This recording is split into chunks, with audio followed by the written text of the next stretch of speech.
Bonjour, j'espère que vous allez bien. Merci de me retrouver dans cette nouvelle vidéo concernant les lectures commentées d'un cours en miracle. Je suis ravi de partager avec vous entre 30 et 45 minutes, parfois un peu plus long, parfois un peu plus court, un passage du texte d'un cours en miracle que je relève et que je vous lis et sur lequel je réponds à quelques questions quand il y en a et quand vous souhaitez m'en partager. Vous pouvez d'ailleurs le faire à travers les commentaires ou me les envoyer par email.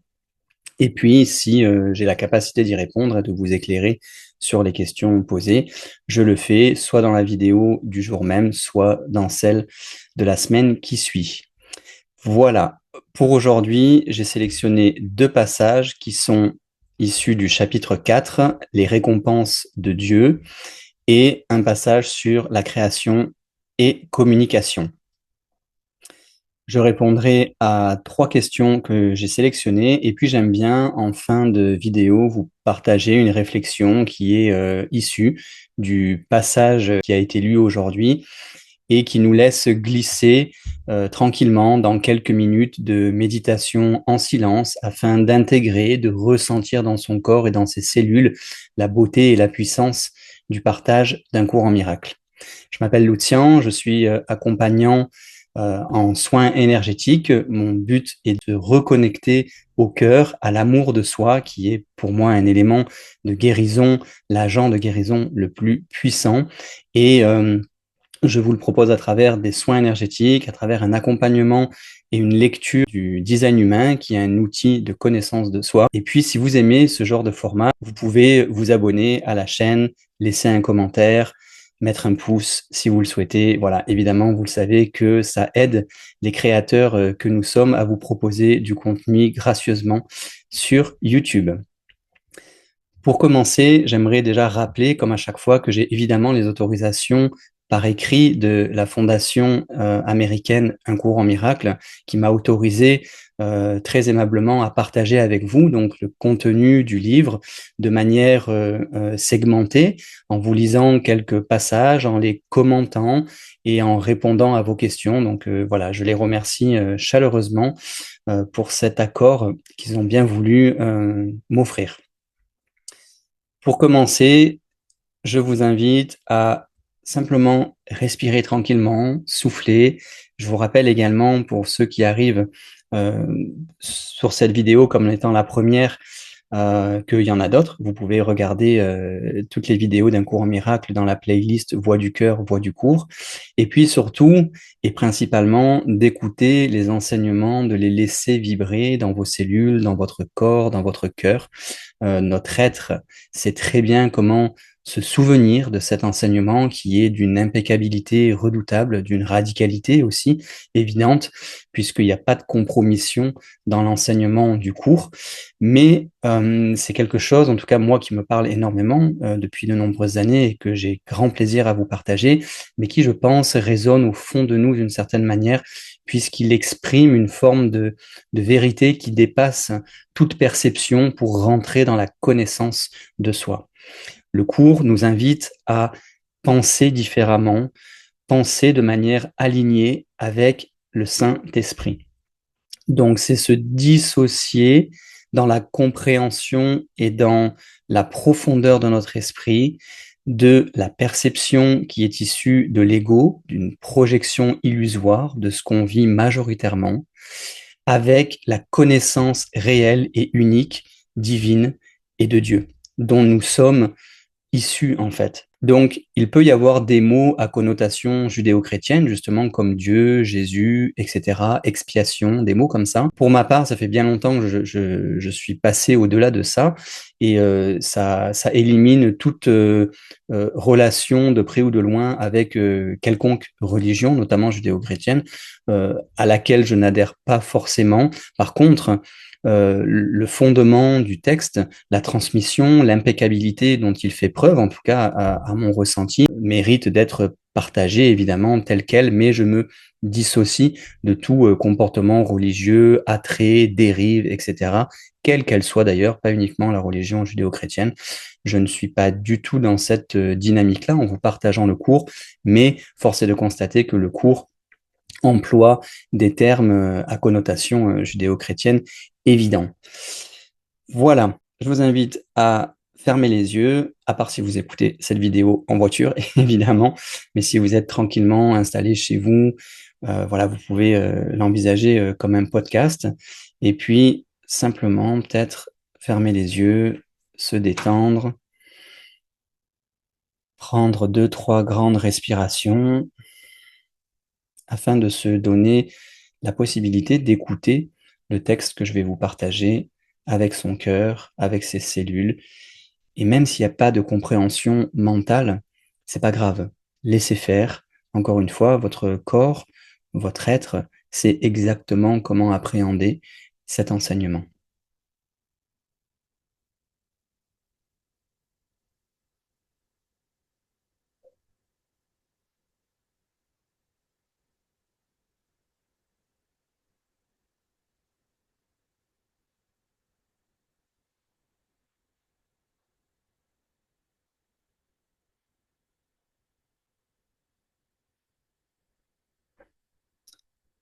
Ok, c'est parti.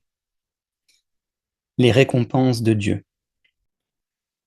L'ego ne reconnaît pas la vraie source de la menace. Et si tu t'associes toi-même à l'ego, tu ne comprends pas la situation telle qu'elle est. Seule ton allégeance donne à l'ego quelque pouvoir sur toi.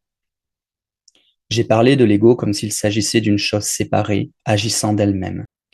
Cela était nécessaire pour te persuader que tu ne peux pas l'écarter légèrement et que tu dois te rendre compte à quel point ta pensée est dirigée par l'ego. Toutefois, nous ne pouvons pas sans risque en rester là. Sinon, tu pourrais te considérer comme étant nécessairement en conflit aussi longtemps que tu es ici, ou aussi longtemps que tu crois être ici. L'ego n'est rien de plus qu'une partie de ce que tu crois à propos de toi. Ton autre vie a continué sans interruption et elle a été, comme elle restera toujours, totalement inaffectée par les tentatives pour la dissocier. En apprenant à échapper des illusions, ta dette envers ton frère est une chose que tu ne dois jamais oublier. C'est la même dette que tu as envers moi. Donc là, évidemment, c'est Jésus qui s'exprime. Chaque fois que tu agis égoïstement envers autrui, tu jettes la gracieuseté de ta dette et la sainte perception qu'elle produirait. Le terme saint peut s'employer ici parce qu'en apprenant combien tu es redevable à la filialité tout entière, dans laquelle je suis inclus, tu viens aussi près de la connaissance que la perception le permet.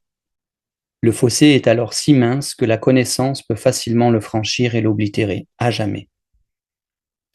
Tu n'as encore que très peu de confiance en moi, mais elle augmentera lorsque tu te tourneras de plus en plus souvent vers moi, plutôt que vers ton ego pour être guidé. Les résultats te convaincront de plus en plus que ce choix est le seul choix sain que tu puisses faire. Nul n'a besoin d'être davantage convaincu qui apprend par l'expérience qu'un choix apporte la paix et la joie, tandis qu'un autre apporte le chaos et le désastre. Apprendre par les récompenses est plus efficace qu'apprendre par la douleur, parce que la douleur est une illusion de l'ego et ne peut jamais induire plus qu'un effet temporaire. Les récompenses de Dieu, par contre, sont reconnues immédiatement pour éternelles. Puisque c'est toi et non l'ego qui les reconnaît, la reconnaissance même établit que toi et ton ego ne pouvaient pas être identiques. Tu crois peut-être avoir déjà accepté cette différence, mais tu es encore loin d'être convaincu. Le fait que tu crois devoir échapper de l'ego le montre bien, mais tu ne peux pas échapper de l'ego en l'humiliant, ni en le contrôlant, ni en le punissant. L'ego et le pur esprit ne se connaissent pas. L'esprit séparé ne peut maintenir la séparation qu'en dissociant. Ayant fait cela, il nie toutes les impulsions véritablement naturelles, non pas parce que l'ego est une chose séparée, mais parce que tu veux croire que tu l'es. L'ego est un mécanisme visant à maintenir cette croyance, mais c'est encore ta seule décision d'utiliser le mécanisme qui lui permet de durer. Comment peux-tu enseigner à quelqu'un la valeur d'une chose qu'il a délibérément jetée? Il a dû la jeter parce qu'il ne l'estimait pas. Tu peux seulement lui montrer combien il est misérable sans elle, puis l'amener lentement, de plus en plus près, afin qu'il apprenne combien sa misère diminue à mesure qu'il s'en approche. Cela lui enseigne à associer sa misère avec son absence et l'opposé de la misère avec sa présence. Petit à petit, elle devient désirable tandis qu'il change d'esprit sur sa valeur. Je t'enseigne à associer la misère avec l'ego et la joie avec le pur esprit. Tu t'es enseigné l'opposé. Tu es encore libre de choisir, mais peux-tu vraiment vouloir les récompenses de l'ego en présence des récompenses de Dieu? Ma confiance en toi est plus grande que la tienne en moi, pour le moment, mais il n'en sera pas toujours ainsi. Ta mission est très simple. Il t'est demandé de vivre de façon à démontrer que tu n'es pas un ego, et je ne me trompe pas en choisissant les canaux de Dieu. Le Saint partage ma confiance et il accepte mes décisions d'expiation parce que ma volonté n'est jamais en désaccord avec la sienne. J'ai dit plutôt que je suis en charge de l'expiation. C'est seulement parce que j'y ai complété mon rôle en tant qu'homme et que je peux maintenant le compléter par autrui. Les canaux que j'ai choisis ne peuvent faillir parce que je leur prêterai ma force tant que la leur est insuffisante. J'irai chez le Saint avec toi et par ma perception, il pourra jeter un pont sur le petit fossé. Ta gratitude envers ton frère est le seul don que je veux. Je l'apporterai à Dieu pour toi, connaissant que connaître ton frère, c'est connaître Dieu. Si tu as de la gratitude envers ton frère, tu as de la gratitude envers Dieu, pour ce qu'il a créé. C'est par ta gratitude que tu en viens à connaître ton frère. Et un seul moment de vraie reconnaissance fait que chacun devient ton frère parce que chacun est de ton père. L'amour ne conquiert pas toute chose, mais il rectifie toute chose. Parce que tu es le royaume de Dieu, je peux te reconduire à tes propres créations. Tu ne les reconnais pas maintenant, mais ce qui a été dissocié est toujours là. Quand tu t'approches d'un frère, tu t'approches de moi. Et quand tu t'éloignes de lui, tu m'éloignes de toi. Le salut est une entreprise qui repose sur la collaboration. Il ne peut pas être entrepris avec succès par ceux qui se désengagent de la filialité, parce qu'ils se désengagent de moi. Dieu ne viendra à moi que lorsque tu le donneras à tes frères. Apprends d'abord d'eux et tu seras prêt à entendre Dieu. C'est parce que la fonction de l'amour est une. Je trouve très belle ces deux dernières phrases. Apprends d'abord d'eux et tu seras prêt à entendre Dieu. C'est parce que la fonction de l'amour est une. Je trouve que c'est de très belles phrases, très puissantes dans la reconnaissance de qui nous sommes et de l'unicité, dans l'unité. Je trouve que c'est très très beau. Et puis, le deuxième passage que je souhaite vous partager aujourd'hui est le suivant. Création et communication. Bien que le contenu de l'une ou l'autre des illusions de l'ego n'ait pas d'importance, il est clair que sa correction aide davantage dans un contexte précis. Les illusions de l'ego sont très concrètes, bien que l'esprit soit naturellement abstrait. Une partie de l'esprit devient concrète, toutefois, lorsqu'il se divise. La partie concrète croit en l'ego, parce que l'ego dépend du concret. L'ego est la partie de l'esprit qui croit que ton existence est définie par la séparation. Toute chose que l'ego perçoit est un tout séparé, sans les relations qui impliquent l'être. Ainsi, l'ego est contre la communication, sauf dans la mesure où elle est utilisée pour établir plutôt que pour abolir l'état de séparation. Le système de communication de l'ego est basé sur son propre système de pensée, comme l'est tout ce qu'il dicte. C'est son besoin de se protéger qui contrôle sa communication, et il interrompt la communication quand il se sent menacé. Cette interruption est une réaction à une ou à plusieurs personnes en particulier. Ce qu'il y a de concret dans la pensée de l'ego débouche alors sur une généralisation spécieuse qui n'est pas du tout abstraite. Il ne fait que répondre de certaines façons concrètes à tout ce qu'il perçoit comme relié. Par contraste, le pur esprit régit de la même façon à tout ce qu'il connaît pour vrai, et il ne répond pas du tout à n'importe quoi d'autre. Il ne tente pas non plus d'établir ce qui est vrai. Il connaît que ce qui est vrai, c'est tout ce que Dieu a créé.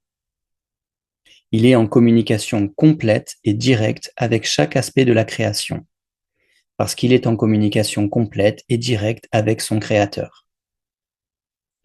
Cette communication est la volonté de Dieu. Création et communication sont synonymes. Dieu a créé chaque esprit en lui communiquant son esprit, l'établissant ainsi à jamais comme canal pour la réception de son esprit et de sa volonté. Puisque seuls des êtres d'un même ordre peuvent communiquer véritablement, ces créations communiquent naturellement avec lui et comme lui.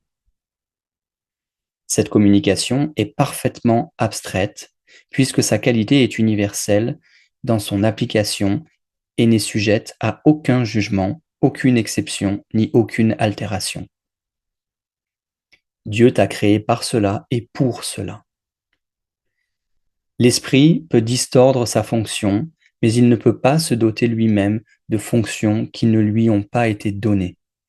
C'est pourquoi l'esprit ne peut pas perdre totalement l'aptitude à communiquer, quoi qu'il puisse refuser de l'utiliser au profit de l'être. L'existence, comme l'être, repose sur la communication. L'existence, toutefois, spécifie comment, sur quoi et avec qui la communication est jugée digne d'être entreprise. L'être est complètement dépourvu de ces distinctions. C'est un état dans lequel l'esprit est en communication avec tout ce qui est réel.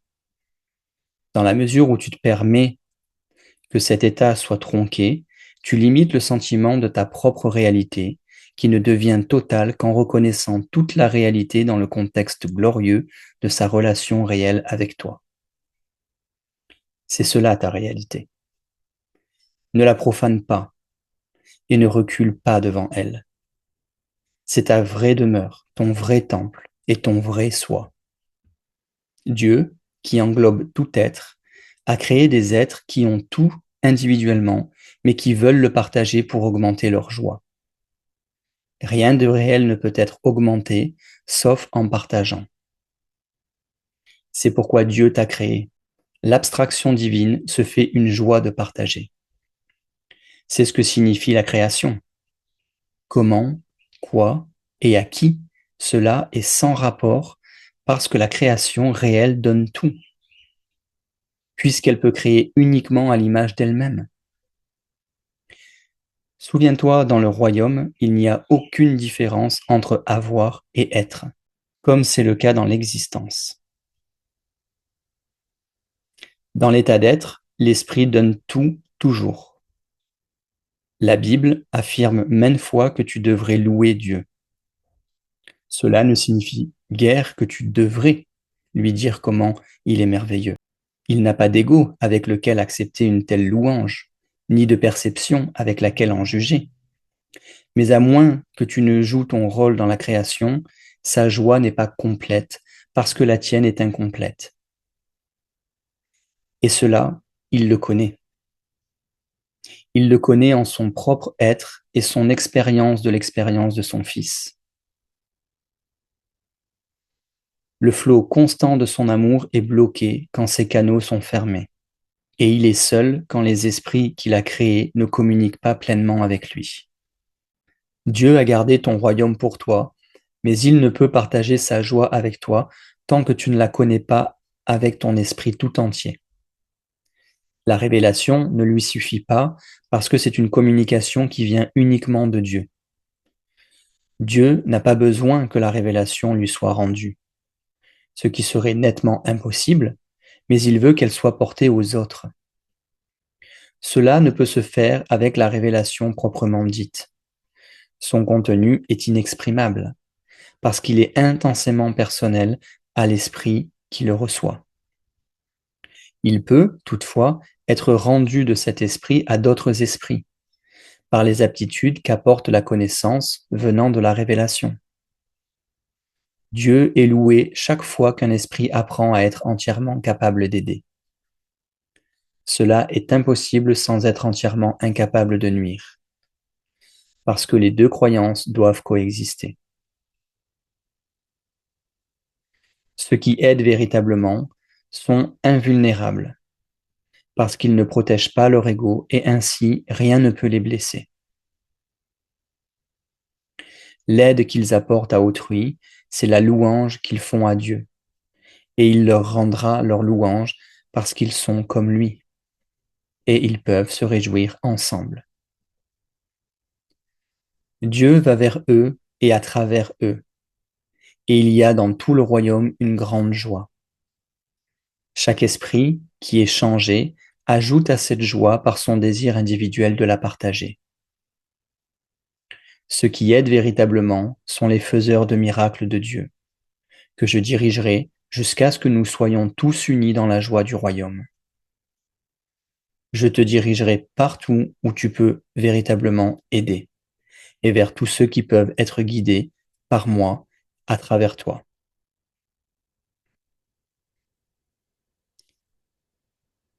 Et voici pour ce second passage. Nous allons aborder les 3 questions que j'ai retenues pour aujourd'hui concernant ce passage, notamment une sur laquelle on va faire un éclairage directement, qui est: quelle est la différence entre les récompenses de l'ego et les récompenses de Dieu? Ici, le cours nous révèle une distinction essentielle. Les récompenses de l'ego sont temporaires, illusoires, et dépendent de nos tentatives pour maintenir notre séparation. Elles sont comme des châteaux de sable que nous construisons avec effort, mais qui s'effondrent à la moindre vague. Apprendre par la douleur, par l'effort, par la lutte, c'est bien le système de récompense de l'ego. Les récompenses de Dieu, quant à elles, sont reconnues immédiatement comme éternelles. Quand nous faisons un choix aligné avec le Saint-Esprit plutôt qu'avec l'ego, nous ressentons la paix, la joie, et cette joie n'a pas besoin d'être défendue ou protégée, maintenue par l'effort. Elle est, tout simplement. Donc le cours nous dit: apprendre par les récompenses est plus efficace qu'apprendre par la douleur. C'est une invitation douce à choisir autrement. Chaque fois que nous nous tournons vers notre guidance intérieure plutôt que vers les stratégies de l'ego, nous recevons une récompense immédiate, un apaisement, une clarté, un sentiment d'être soutenu. Ces récompenses ne viennent pas après le bon choix, elles sont le bon choix. C'est nous et non l'ego qui les reconnaissons. Et dans cette reconnaissance, nous découvrons que nous et notre ego ne sommes pas identiques. Ce sont vraiment deux façons de fonctionner qui sont à l'opposé. Et comme dit le cours, l'esprit ne connaît pas l'ego et l'ego ne connaît pas l'esprit. Donc, il y a vraiment une dynamique de communication qu'il est important de comprendre ici et dont fait référence ce dernier passage, création et communication. Il y a vraiment une dichotomie importante entre l'ego, ses valeurs et son système de fonctionnement, de maintenance de la séparation, et l'esprit. L'un et l'autre ne peuvent pas communiquer. Et j'ai répondu à cette question dans une vidéo précédente. Comment finalement l'ego peut-il apprendre et communiquer avec le Saint-Esprit? Eh bien, c'est que quand on laisse notre ego malléable, lâcher ses croyances, ses résistances, il peut monter d'un niveau dans sa compréhension jusqu'à aller aux limites de la communication avec le Saint-Esprit. À ce point-là, il est nécessaire qu'il faudra une dissolution des valeurs de l'ego, de cette illusion de projection, pour à nouveau rentrer pleinement dans le Saint-Esprit. Mais l'ego est une extension d'un esprit déviant. d'une perception erronée. Donc, il ne peut pas retourner dans la source, dans l'Esprit Saint, puisqu'il est, par définition, une projection, et que le seul moyen de remettre sa conscience à 100% dans l'Esprit Saint est de dissoudre l'ego, au sens de reconnaître qu'il n'est pas réel, que c'est une illusion, et que les récompenses sont temporaires. Une fois qu'on est prêt à lâcher ça, on peut se sentir aspiré à nouveau par le Saint-Esprit à revenir dans le royaume divin, ou à plus précisément prendre conscience que nous sommes le royaume, que nous n'avons jamais quitté le royaume. Donc, j'en ai parlé également dans une autre vidéo, mais quelle quantité d'énergie phénoménale on génère à maintenir une illusion qui finalement ne nous sert même pas véritablement. Je trouve le processus incroyable. Et j'en fais partie, hein, bien évidemment. Mais je trouve cette prise de conscience peut être très forte, voire vertigineuse, de, de considérer que tout ce qui a été créé, tout ce qui est vu par l'interface du corps et de l'ego, c'est qu'une illusion. Il n'y a rien de réel là-dedans. C'est quand même assez vertigineux parce que ça remet un peu tout en question, nos modes de fonctionnement, notre considération de la vie, des choix, des relations, des envies, des volontés, de beaucoup de choses, si ce n'est de tout. Et quand nous sommes prêts à lâcher ça véritablement, eh bien, on se souvient d'une joie inaltérable, essentielle, divine, intemporelle, immuable, qui est nous, en fait. Et il est vrai, parce que ça m'est arrivé de la goûter plusieurs fois, cette joie d'avoir des moments d'éveil, plusieurs dans ma vie à ce jour, et de sentir que la seule chose qu'on souhaite véritablement quand on goûte à ce royaume-là, qu'on se souvient et qu'on y baigne un moment, c'est d'avoir envie que toute la création, tous les éléments dissociés en apparence puissent se souvenir de ça. Et c'est pour ça que Jésus dit qu'il n'y a pas véritablement d'éveil tant qu'un de nos frères n'est pas véritablement éveillé, puisque nous sommes tous un. Et que quand on arrive à un certain niveau de lumière, de conscience de la source et du royaume en nous, que nous sommes ça, on n'a qu'une envie, c'est se mettre au service de cette joie, au service de cet amour, avec toute la patience, bien évidemment, que l'on peut avoir du chemin de l'autre, puisque certains sont dans des illusions très profondes, et c'est aussi OK de les regarder avec beaucoup d'amour et de compassion, sans même vouloir qu'ils se réveillent, mais il y a une dynamique ardente en soi de joie et de lumière qui, par vibration, aspire véritablement l'autre dans son illusion à cesser, à se souvenir que lui aussi, c'est une partie du royaume. Cette sensation d'être au service, elle est vraiment très belle et très forte, et on s'aperçoit qu'en fait, nous sommes que ça, quoi. Nous sommes que ça. Et répandre la joie et l'amour, c'est être au service de la source, c'est la plus belle mission. Voilà, là je parle peut-être un peu plus à ceux qui sont dans des dynamiques d'accompagnement ou d'aide. Quand vous travaillez avec votre cœur, vous pouvez sûrement ressentir ça.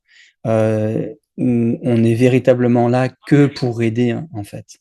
C'est la seule chose qui compte. En tout cas, c'est ce qui m'anime depuis longtemps dans cette vie-là.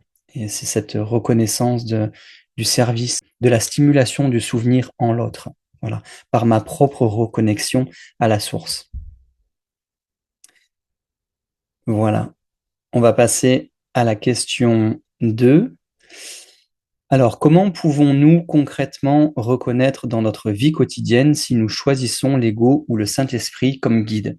Très bonne question. Ici, le cours nous offre un critère très simple en fait, c'est d'observer les résultats. Un choix apporte la paix et la joie, tandis que l'autre apporte le chaos et le désastre. C'est une boussole intérieure infaillible. Imaginons que nous sommes face à une situation difficile, par exemple au travail. Si on choisit la guidance de l'ego, on peut peut-être se sentir agité, défensif, préoccupé, par les autres, parce que les autres pensent, on peut être anxieux quant aux résultats, par exemple. Donc l'ego nous dit de contrôler, de manipuler, de protéger. Même si nous gagnons, selon les critères du monde, nous ressentons une tension intérieure, comme une insatisfaction. D'ailleurs, ça a beaucoup été partagé pour des gens qui sont très riches ou qui ont de belles réussites. Parfois, ça ne veut pas dire qu'ils sont heureux dans leur vie, dans tous les domaines de leur vie. Et souvent, l'ego demande toujours plus. Quand tu as 2, 3, 4 voitures de luxe, pourquoi tu n'en aurais pas 10? Pourquoi pas 15? Quand tu gagnes, je sais pas moi, 300 000 à l'année, pourquoi tu n'en gagnerais pas 500? Pourquoi tu vas pas aller chercher plus, gagner 2 millions, 5 millions, 10 millions? L'ego est dans une quête de désir illusoire permanente. Il n'y a pas de fin à ça. Okay. Donc, le choix qui apporte la paix est toujours un choix issu du Saint-Esprit. Encore une fois, ça ne veut pas dire qu'il faut rien faire, ça ne veut pas dire qu'il faut nier la volonté ou certaines ambitions. Il est important de reconnaître le corps, nos désirs, nos besoins, et de les traverser avec le plus de sagesse et d'humilité possible. Bien évidemment, il ne s'agit pas de nier l'expérience corporelle, physique, terrestre, mais d'avoir ça à l'esprit. Et de, peut-être, le plus possible, demander à l'Esprit Saint la meilleure guidance, la meilleure direction, puisque c'est dans ce choix intérieur que l'on fait à chaque instant que l'on trouve la paix. Elle ne se trouve pas dans X voitures de collection, 3, 4 maisons, etc., etc. Des voyages, etc. Ça se sait. Il y a des études qui ont été faites et qui ont interrogé des hommes et des femmes sur leur lit de mort, des hommes et des femmes qui avaient réussi sur différents plans dans leur vie. Qui est-ce qui a été le plus important pour vous dans votre vie, là, maintenant, au moment de mourir? Aucune de ces personnes ne parle d'argent. Énormément évoque le fait que si j'avais pu passer plus de temps avec ma famille, si j'avais peut-être plus aidé, si je m'étais plus écouté, si j'avais pris davantage de temps pour moi. Le relationnel, la communication, l'amour entre les êtres. Ça donne de la satisfaction. Le reste, c'est sans fin. C'est illusoire et sans fin. Donc voilà ce que nous dit le cours concrètement dans la dissociation de reconnaissance, de choisir l'ego ou le Saint-Esprit comme guide. Le ressenti est immédiat et les récompenses de Dieu sont éternelles. Les récompenses de l'ego sont temporaires. Voilà pour cette question. J'espère que ça vous est clair. Qu'est-ce que j'ai noté d'autre sur cette question? Voilà, et que la paix n'est pas non plus un concept abstrait, c'est vraiment une expérience viscérale, comme le chaos d'ailleurs. Donc, apprenons à faire confiance à ce baromètre intérieur. Si nous nous sentons contractés, en guerre, épuisés, c'est l'ego. Si nous nous sentons ouverts, en paix, soutenus, c'est le Saint-Esprit. Et à chaque fois que nous choisissons la paix, on renforce notre capacité à la choisir de nouveau. C'est comme un entraînement intérieur. Plus on est dans la gratitude, plus on attire de belles choses à nous, des choses satisfaisantes, plus on voit le beau partout. Et plus on se nourrit de violence, de haine, de situations qui font baisser notre taux vibratoire, notamment la peur, la honte, etc. Et plus notre cerveau et notre corps vont générer les hormones qui vont entretenir ce phénomène-là. Et plus on va s'en nourrir. Okay. Donc c'est la différence entre un cercle vertueux et un cercle vicieux, quoi. Voilà une réponse pragmatique à cette dissociation. Et puis, la troisième question. Ah oui, super. Pourquoi le cours insiste sur la dette envers nos frères? Quel est le lien avec notre propre guérison? Ben, la réponse est dans la question, en fait, puisque nous sommes tous un. Donc, la dette envers nos frères, c'est reconnaître en l'autre que nous sommes un, que ce frère et soi-même. Donc, quand on reconnaît ça et qu'on est dans une dynamique de profonde reconnaissance de l'autre dans ce qu'il est et qu'il est une part de nous, et quand nous pardonnons la relation que nous pouvons avoir avec lui est souvent une relation d'oubli, de mettre de côté, voire de rejet, de violence, de haine, etc., ou de jugement, eh bien, c'est nous-mêmes que nous jugeons, c'est nous-mêmes que nous rejetons. Donc, en ayant un comportement inclusif avec l'autre, eh bien, on se guérit, en fait. Donc, la réponse que j'ai écrite, donc ce passage révèle l'un des enseignements les plus profonds du cours. Nous ne pouvons pas nous éveiller seuls. Comme il est dit, ta dette envers ton frère est une chose que tu ne dois jamais oublier. C'est la même dette que tu as envers moi. Mais attention, le cours nous parle ici d'une dette au sens où l'ego l'entend. Obligation, sacrifice, perte. Il parle de reconnaissance. Nous sommes redevables à la filialité entière parce que c'est à travers nos frères que nous retrouvons le chemin de Dieu. Chaque fois que nous voyons l'innocence en quelqu'un, nous nous rappelons notre propre innocence. Chaque fois que nous pardonnons véritablement, nous nous libérons nous-mêmes. Donc le cours nous dit, connaître ton frère, c'est connaître Dieu. Pourquoi? Parce que notre frère, c'est nous. Dans la vérité, il n'y a qu'un seul Fils de Dieu, une seule création. L'ego nous a convaincus que nous sommes des fragments séparés, en compétition, en danger les uns par rapport aux autres. Mais chaque relation est une opportunité de guérir cette croyance en la séparation. Quand tu t'approches d'un frère, tu t'approches de moi. Et quand tu t'éloignes de lui, tu m'éloignes de toi. Elle est belle cette phrase. C'est certes radical, mais ça signifie que nous ne pouvons pas décider que certaines personnes méritent notre amour plus que d'autres. L'ego fait ça. L'ego juge, pas l'esprit. Chaque jugement que nous portons nous maintient dans la prison de l'ego. Chaque pardon nous en libère. Donc notre gratitude envers nos frères, c'est pas une politesse, c'est la clé. La gratitude envers nos frères est le seul don que l'on souhaite véritablement. Parce que dans cette gratitude, nous reconnaissons qu'ils nous ont aidés à nous souvenir de qui nous sommes vraiment. Le salut est une entreprise qui repose sur la collaboration. Nous ne pouvons pas nous désengager de la filialité et nous éveiller en même temps. L'amour ne fonctionne pas de cette façon. C'est pour ça que j'ai insisté sur les 2 dernières phrases que je vais vous répéter. Alors, elles sont là. Apprends d'abord d'eux et tu seras prêt à entendre Dieu. C'est parce que la fonction de l'amour est une. Voilà, donc ça résume bien cette dynamique de la dette envers nos frères et qui se passe par la reconnaissance et le pardon dans cette conscience en fait que nous sommes tous un, que la fonction de l'amour est une.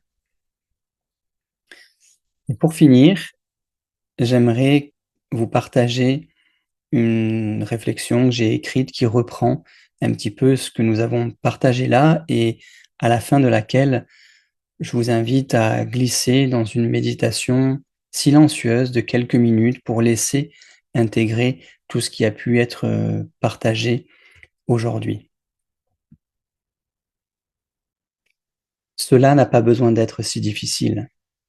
Nous avons cru que le chemin vers Dieu passait par l'effort, la douleur, le sacrifice, et nous avons choisi l'ego comme guide dans ce voyage impossible. Mais les récompenses de Dieu sont déjà là, éternelles, reconnaissables immédiatement dès que nous cessons de résister. Chaque fois que nous choisissons la paix plutôt que le conflit, nous ne gagnons pas quelque chose de nouveau, nous reconnaissons ce qui a toujours été vrai.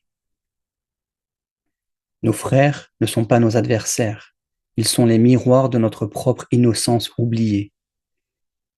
En eux, nous apprenons à nous souvenir. Et dans ce souvenir partagé, le fossé entre la perception et la connaissance devient si mince que l'amour peut le franchir et l'oblitérer à jamais. Déposons maintenant le fardeau de la séparation.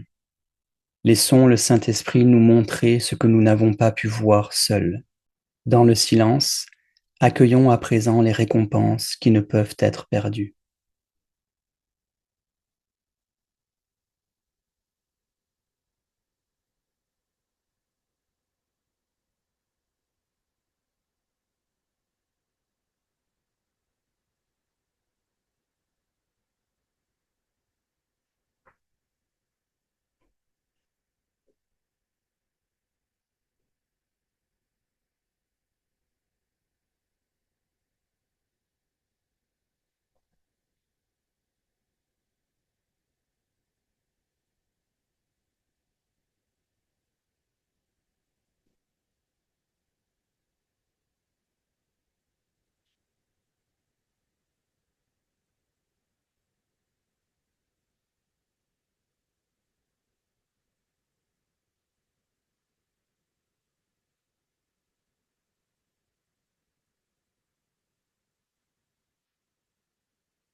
Voilà, je te remercie pour ce moment partagé aujourd'hui. J'espère que ce passage d'un cours en miracle a pu t'éclairer sur certains aspects dans ta pratique au quotidien, dans ton chemin vers toi. Et puis, j'aurai grand plaisir à te retrouver la semaine prochaine, dimanche, à la même heure, aux alentours de 11 heures, pour un nouveau passage de lecture commentée. Et nous aborderons le chapitre 5. Donc, si tu as le livre en version papier ou numérique, que tu es en train de le lire ou que tu veux commencer à le lire, si tu as des questions sur ce chapitre-là ou sur plus généralement le cours en miracle, n'hésite pas à me les poser en commentaire. Je serai ravi de pouvoir t'y répondre. Merci encore pour votre écoute et puis je vous souhaite de passer une excellente semaine. Que le meilleur soit pour vous. À très bientôt.